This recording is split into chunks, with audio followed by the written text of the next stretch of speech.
नमस्कार साथियों, मैं मोनू चौधरी और स्वागत करता हूं आपका आज के इस वीडियो में।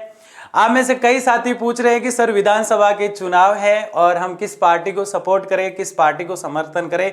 मैं एक ऐसा व्यक्ति जो हमेशा पीड़ित और बेरोजगार की लड़ाई लड़ने वाला व्यक्ति, अगर मैं यहां खड़ा होकर राजनीति की बात करने लग गया तो सारे युवा साथियों का भरोसा उठ जाएगा। लेकिन मैं आपको सिर्फ इतना बताना चाह रहा हूं कि ये जो चुनाव है ये हमारा जो RLSTC बोर्ड है, जो राजस्थान में प्लेसमेंट एनजीओ और ठेकाकर्मी जो लोग काम कर रहे थे उनके सुरक्षा के हिसाब से, उनको संवर्धन और संरक्षण देने के हिसाब से बनाया गया है, पूर्णतः ठेका को खत्म करने के लिए। हमारा वो 1 महीने का आचार संहिता से पहले का जो प्रयास था वो रंग लाया और RLSTC बोर्ड बन गया था। आप सबको पता है, आलोक जी जो है इसके अध्यक्ष भी बने हुए हैं और प्रॉपर वे में वो काम शुरू करने ही वाला था, लेकिन उससे पहले आचार संहिता लग गई।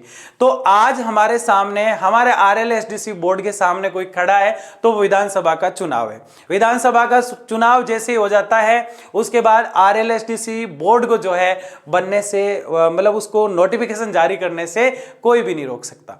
तो आप लोग इस समय थोड़े अनर्गल स्थिति में और मेरे पे भी दबाव बना रहे हो कि सर हम किस पार्टी को सपोर्ट करें।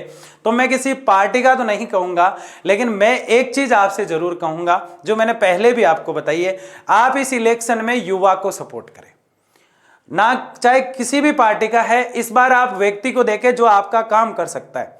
मेरा क्या है कि थोड़ा भरोसा उठा हुआ है, मैं अलग अलग तमाम नेताओं से अलग अलग मुद्दों से लेकर मिला हुआ था। कई नेताओं से मैं मिला पिछले 2-3 साल के दौरान, लेकिन जिस भी नेता से मैं मिला उसमें से मुझे, सारे नेताओं की अगर बात करूं तो 5% नेता ऐसे हैं जो जाते ही किसी काम को अंजाम देते हैं और युवाओं की लड़ाई को और पीड़ितों की आवाज को उठाने का कार्य करते हैं। इसलिए युवा को आगे लाने का प्रयास मैं इसलिए कर रहा हूं और आपको इसलिए कह रहा हूं, अगर युवा विधानसभा में बैठेगा तो युवाओं की समस्या को समझ पाएगा। इसलिए विधानसभा का जो चुनाव है इसमें आप युवा को महत्व दें, चाहे वो किसी भी पार्टी का है। हमें इस बार राजस्थान की विधानसभा में युवा ज्यादा देखना है। अब आप कहेंगे सर आप युवाओं के पीछे इतना क्यों पड़े हो? क्योंकि युवा जो होता है वो आगे उसकी पूरी जिंदगी पड़ी रहती है। वो दोबारा जीतने के लिए प्रयास करेगा, वो दोबारा सत्ता में आने का प्रयास करेगा। तो वो काम नहीं करेगा तो 5 साल बाद जनता के बीच कैसे जाएगा? अब आप कहेंगे वो तो काम बाकी नेता भी करते हैं, चुनाव तो दोबारा वही लड़ते हैं। उन्हें सत्ता का मोह इतना नहीं रहता, वो आगे चुनाव लड़ेंगे, लेकिन 1-2-3 बार MLA वो रह के चले गए, विधानसभा में रह लिए, तो उनको इतना मोह नहीं होता। वो और तरीके से अलग अलग क्षेत्रों में, अलग अलग फील्डों में अपना बिजनेस भी सेटअप कर चुके होते हैं। तो आप इस बात को भली भांति समझ रहे हैं। राजस्थान में इस बार ढेर सारी पार्टियां चुनाव लड़ रही है, आप देख रहे हैं। अलग अलग राष्ट्रीय लोकतांत्रिक पार्टी भी जो है अपना दमखम दिखा रही है, कांग्रेस भी दिखा रही है, BJP भी दिखा रही है, आम आदमी जो पार्टी जो आपके नाम से, शिवसेना के कैंडिडेट भी राजेंद्र गुड्डा जैसे लोग खड़े हो रखे। तो बहुत से नेता खड़े हो रखे हैं इस बार। लेकिन हमें टारगेट किसको करना है? क्या इस इलेक्शन से हमारे RLSTC बोर्ड पे फर्क पड़ेगा? मैं आपको सीधा सीधा बताना चाहता हूं, चाहे कोई भी सरकार आए, RLSTC बोर्ड जो है वो बन चुका है, उसके नोटिफिकेशन से नहीं रोक सकती। हम सब पीड़ित वर्ग कह सकते हैं अपने आप को, ठेकाकर्मी कह सकते हैं अपने आप को, हमें सड़कों पर फिर से लड़ना पड़ेगा। क्योंकि लोकतंत्र में मैं हमेशा कहता हूं कि सिर गिने जाते हैं। जब तक हम पुनः उसी प्रकार से नहीं लड़ेंगे जैसे हमने पहले भूख हड़तालें की है, जगह जगह हम दर बदर भटके हैं, इसी प्रकार से हमें संघर्ष तो करना पड़ेगा। इसलिए मैं हमेशा यूनिटी को महत्व देता हूं। मैंने कहा हमें जो काम करना है वो डिसिप्लिन और यूनिटी के साथ करना है, एकता और अनुशासन के साथ करना है। तो इस संघर्ष की, इस लड़ाई को इस चैनल के माध्यम से मैंने मजबूत बनाया और आप लोगों ने इतना प्यार दिया और हमेशा आप शेयर करते हैं बिना के। लेकिन मैं ये कहना चाहता हूं कि युवा को महत्व देते हुए हमें थोड़ा सा सब्र रखना है। 3 तारीख के बाद जो है वो सिलसिला RLSTC बोर्ड का पुनः शुरू करवाऊंगा, मैं चिंता ना करें। चाहे मुझे सचिवालय के पहले की तरह चक्कर काटना पड़े, चाहे अलग अलग मंत्रियों से मुझे मिलना पड़े, चाहे किसी के सामने भी मुझे झुकना पड़े, ये मोनू चौधरी पहले भी लड़ा था और अब भी लड़ेगा। इस जर्नी में कई साथियों ने सहयोग दिया, मैं उनको कभी नहीं भूलता हूं। जैसे जोत सिंह जी है, कालूराम जी गर्ग है, पृथ्वी सिंह जी है, अरुण जी है, पवन जी है, नारायण जी है, कई ऐसे साथी, बोर्ड ऑफिस के प्रेम जी है, कई ऐसे बोर्ड ऑफिस के भी साथी हैं जिन्होंने हमेशा समर्थन और सपोर्ट दिया। इसलिए आज RLSTC बोर्ड बन पाया। और विशेषतः सहयोग रहा धर्मेंद्र जी राठौड़ का, जिन्होंने RLSTC बोर्ड को गठन कराने के लिए पहले दिन शाम को ही हमें विश्वास दिला दिया था कि कल की कैबिनेट मीटिंग में जो है इसकी घोषणा मैं करवा के रहूंगा, और उसकी आधिकारिक घोषणा हुई। तो अभी इन दिनों आपके काफी फोन आ रहे हैं, सर कैसे चल रहा है मामला, क्या चल रहा है? तो अभी कुछ नहीं चल रहा है साथियों, विधानसभा के चुनाव जैसे हो जाते हैं। लेकिन मैं आपको यह कहना चाहता हूं कि आप लोग इन दिनों बहुत ढीले पड़ रहे हैं। आजकल मैं कोई भी वीडियो जारी करता हूं, जैसे कि मेरा एक प्लान था कि इलेक्शन से पहले जितनी भी पार्टियां हैं उनके घोषणा पत्र में या फिर उनकी स्पीच में या उनके दायरे में या उनकी नजर में हम इस बात को लाएं कि RLSDC बोर्ड बना हुआ है, उसको नोटिफिकेशन जारी नहीं हुआ, तो जो भी पार्टी सत्ता में आए वो उसको सुचारू रूप से नोटिफिकेशन जारी करें। तो इसके लिए मैं एक प्रेस कॉन्फ्रेंस करना भी चाह रहा था, लेकिन वो प्रेस कॉन्फ्रेंस का मैंने जो वीडियो डाला, हमेशा छोटे छोटे वीडियो पर भी 10, 12, 15 हजार व्यूज आते हैं, लोग देखते हैं, लेकिन उस वीडियो को बहुत कम लोगों ने देखा। 60, 70, 80, 100 लोगों को से तो मैं प्रेस कॉन्फ्रेंस कर नहीं सकता। मैं चाहता था कि प्रत्येक जिले से 5-7 लोगों को मैं लूं और फिर इस तरह से इस RLSDC बोर्ड को है वो चुनाव की नजर में लाए। तो RLSDC बोर्ड हमारा टारगेट जो है वो RLSDC बोर्ड है। इस RLSDC बोर्ड जो है इसको सही रूप से, किसको? RLSDC, ये नाम ऐसा है जिसके लिए हमने बहुत संघर्ष किया है, और जब जाके राजस्थान के संपूर्ण ठेका कर्मियों को ये एक नाम मिला है, और इस नाम को सुचारू रूप से सही तरीके से लागू कराने में हमारे सामने जो आ रहा है वो है विधानसभा का इलेक्शन। विधानसभा चुनाव में इसको कहूंगा।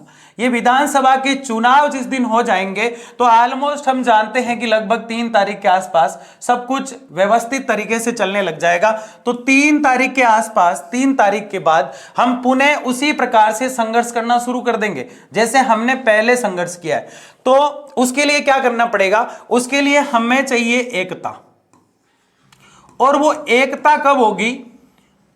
मैं यहां से बोलूं या कोई नेतृत्व करने वाला कोई भी व्यक्ति, हमारी एक पूरी टीम है और इसको और मजबूत बनाना है, तो वो एकता हम में होनी चाहिए कि जब भी हम सड़कों पर उतरे इलेक्शन के बाद, तो हमारा काफिला इतना बड़ा होना चाहिए, हमारी संख्या इतनी तादाद में होनी चाहिए कि जो भी सरकार आए और उसका जो भी CM बने वो जोश जोश में ही हमारा काम कर दे, जुनून के साथ हमारा काम कर दे कि वास्तव में ये पीड़ित वर्ग है। ऐसी एकता हमें लानी है। दूसरा, अनुशासन के साथ और कानून के दायरे में रहकर, यूनिटी एंड डिसिप्लिन, अनुशासन और एकता के साथ हमें इस काम को अंजाम देना है।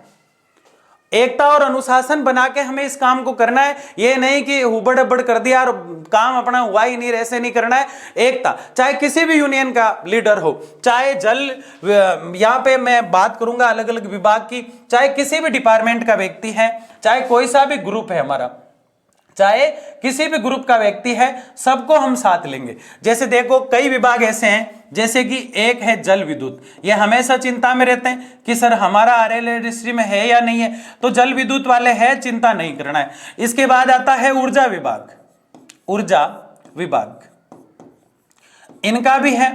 एक है मिड डे मील, जिसमें एक शैलेंद्र जी है जो मुझे अक्सर कॉल करते रहते हैं। तो मिड डे मील वाले भी चिंता ना करें, क्योंकि हमें जो नाम दिया गया RLSDC बोर्ड के द्वारा, वो अब तक हमें जो नाम दिया गया है वो सिर्फ और सिर्फ क्या दिया गया है कि हम शिक्षा को ले रहे हैं। इसके अंदर किसके अंदर ले रहे हैं? इस बोर्ड के अंदर शिक्षा को ले रहे हैं, चिकित्सा को ले रहे हैं।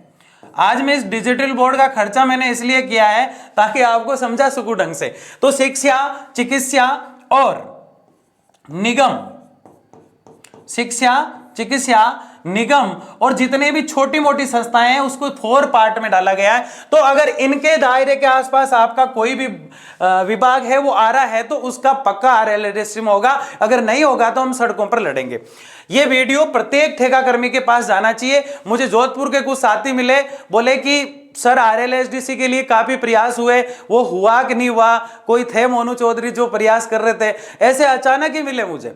जोत सिंह जी जो प्रयास कर रहे थे, लेकिन वो जानते नहीं है कि कम्युनिटी कहां बन रही है, और मैं कम्युनिटी बनाने में लगा हूं। भले आप टेलीग्राम पे बनाए, कैसे बनाए, इस वीडियो के जैसे ही ये स्ट्रीम होता है, खत्म होता है, उसके बाद मैं लिंक पिन कर दूंगा व्हाट्सएप का और टेलीग्राम का, आप उसे जरूर ज्वाइन करें, ठीक है ना। तो इसके शिक्षा में जितने भी विभाग आते हैं वो सभी इसमें होंगे। अब मिड डे मील वाले टेंशन में रहते हैं, मिड डे मील वालों के बाद अगर कोई चिंता में रहता है तो वो सबसे ज्यादा चिकित्सा वाले, वो बहुत ज्यादा हड़बड़ाहट करते हैं। और मैंने इस प्रोटेस्ट को शुरू चिकित्सा विभाग से ही किया था, तो चिकित्सा विभाग वाले इसमें चिंता में रह जाते हैं। चिकित्सा विभाग के बाद बोर्ड ऑफिस जो है, राजस्थान का बोर्ड ऑफिस, वो काफी मजबूत लोग हैं और बोर्ड ऑफिस वालों ने हमेशा अच्छा संघर्ष किया है। और हम धर्मेंद्र जी राठौड़ से जब मिले थे RLSDC बोर्ड को लेकर, जो इसके RTDC के चेयरमैन है, उन्होंने हमें आश्वासन दिया और इस बोर्ड का गठन भी कराया। तो किसी पार्टीवाद की बात नहीं कर रहे हैं, वो पहले भी काम कराता है, तो जिन नेताओं ने साथ दिया उनकी बात मैं बिल्कुल करूंगा, ठीक है ना। तो चिकित्सा विभाग है, बोर्ड ऑफिस वाले, RPSC वाले, रेवेन्यू वाले, विद्युत वाले और ICT कंप्यूटर वाले को मैं नहीं भूलना चाहूंगा, अभी कमेंट की बारिश कर देंगे। ICT कंप्यूटर वाले, और सबसे बड़ा जिनको सैलरी में दिक्कत आई और मैंने मुद्दा उठाया था कि इनकी सैलरी समय पे दी जाए, वो वोकेशनल टीचर थे, वोकेशनल टीचर। तो वोकेशनल टीचर को भी काफी दिक्कत, तो 8-8 महीने से सैलरी नहीं आई। तो इस दौरान चुनावों के इस माहौल में कई दिक्कतें आपको आ रही है, मैं जानता हूं। कई जगह ठेकेदार आपको हटा रहा है, कई जगह ठेकेदार अपने रिश्तेदारों को लगाने में लगा हुआ है, और जो बच्चा मुझे कॉल कर देता है उसको ऊपर दबाव बनाया जाता है, उससे कहा जाता है कि उसको कहकर वीडियो डिलीट कराओ। तो मैं तो कोई डरने वाला हूं नहीं, चिंता ना करें, मैं तो सीधा चैलेंज करता हूं। दूसरा सबसे बड़ी बात, पहले सड़कों पर लड़े और खाइए, कई बार लाते गुस्से और खा लेंगे, लेकिन पीड़ित वर्ग राजस्थान में जा भी होगा, वहां मोनू चौधरी खड़ा होगा, पहले भी खड़ा था और अब भी खड़ा होगा। इस RLSDC बोर्ड का नोटिफिकेशन है, वो तो हम सड़कों पे लड़के जारी करा के ही रहेंगे, लेकिन मैं ठेकेदारों को पहले भी कह चुका हूं कि वो अगर किसी रिश्तेदार को अब सेट करते हैं, वहां पे किसी पुराने 10 साल 5 साल व्यक्ति काम किया हुआ है, उसको हटाकर उसको वो वहां लगा रहे हैं, तो उसको परमानेंट नहीं होने देंगे। चाहे जो भी करना पड़े, चाहे कुछ भी करना पड़े, कानून के दायरे में रहकर काम करेंगे और बिल्कुल संवैधानिक तरीके से काम करेंगे। आचार संहिता है, मैं ज्यादा बोल नहीं सकता, अगर ये नहीं होती तो मैं तो क्या कर देता, लेकिन इस इलेक्शन के माहौल में शांति से मुझे काम लेना पड़ रहा है। इसलिए मैं आप सबसे कहना चाह रहा हूं कि ये जितने भी विभाग हैं, इसको डरने की जरूरत नहीं है, ये सब RLSDC में शामिल होंगे होंगे और होंगे। अगर नहीं होगा तो आप लोग यूनिटी बना के रखिए एकता के साथ। आप में से कई डिपार्टमेंट और विभाग ऐसे जिनका कोई भी किसी भी प्रकार का कोई संगठन नहीं है, कोई उनका अध्यक्ष नहीं है प्रदेश का, कोई उपाध्यक्ष नहीं है, तो सबसे पहले तो प्रत्येक बोर्ड वाले अगर मुझे सुन रहे हैं तो अपना एक संगठन बनाओ, 4 लोगों की टीम बनाओ, ताकि सीधा उनसे टच हो सकूं मैं। इसलिए इस संघर्ष की लड़ाई को लड़ना है तो कई प्रकार की पार्टियां चुनाव लड़ रही है, हमें उस पे नहीं जाना है, जो आपको अच्छा लगे उसको चुनना है, यह आपका व्यक्तिगत अधिकार है।